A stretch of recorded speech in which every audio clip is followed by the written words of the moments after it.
First தம் biryani, special தம் பிரியாணிக்கு தேவையான பொருட்கள் பார்ப்போம்.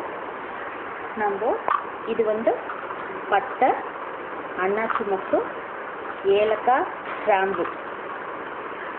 ஏலக்காய் ஒரு 5 எடுத்துக்கோங்க வாசனைக்கு, பட்டை எடுத்துக்கோங்க, கிராம்பு கம்மியாக எடுத்துக்கோங்க, அன்னாச்சி மொக்கு இதே அளவுக்கு நம்ம தாளிக்கவும் எடுத்துக்கணும். அதே சமயம் இது வந்து பொடிக்கிறதுக்கு நம்ம எடுக்க போகிறோம். இல்லை எங்களுக்கு வந்து காரம் அதிகமாக சாப்பிட மாட்டாங்க, வாசனை அதிகமாக பிடிக்காது அப்படின்னா இதில் பாதி அளவுக்கு எல்லாத்தையும் எடுத்துக்கோங்க தாளிக்கிறதுக்கு. ஆனால் வந்து உங்களுக்கு வந்து பொடிச்சிக்க வந்து கண்டிப்பாக இந்த அளவுக்கு வேணும். அதான் பிரியாணிக்கு வந்து டேஸ்ட்டு கொடுக்குறது. அடுத்தது காஞ்சி வச்சுருக்க புதினா ஒரு கட்டு, கொத்தமல்லி ஒரு கட்டு.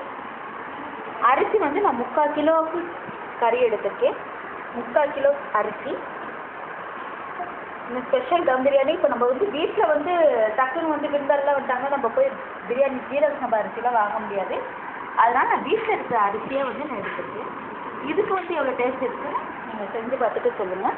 அடுத்த இது பச்சை மிளகா, ஒரு 8 பச்சை மிளகா நான் எடுத்திருக்கேன். 8 பச்சை மிளகா. இஞ்சி பாருங்கள், 3 துண்டு இஞ்சி, அதாவது பெரிய இஞ்சி நான் 3 துண்டாக பிரிச்சுருக்கேன்.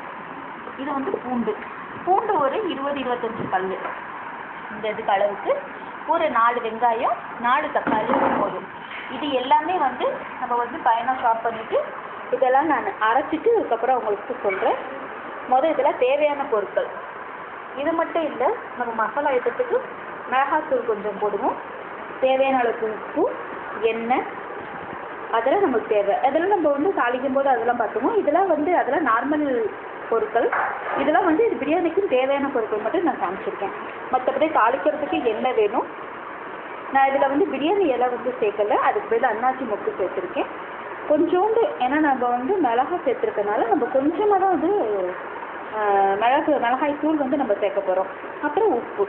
நம்ம இதுக்கு வந்து நம்ம பிரியாணிக்கு தனியாக கலர் கொடுக்கறதுக்கு கேசரி கலரோ வேறு எதுவுமே நம்ம வந்து சேர்க்க போகிறது கிடையாது. உப்பு மட்டும்தான். ஏன்னா மஞ்சத்தூள் வந்து நம்ம வந்து மட்டனுக்கு மட்டும்தான் சேர்ப்போம், பிரியாணிக்கும் சேர்க்க போகிறது கிடையாது. ஸோ இதுதான் வந்து பேசிக்.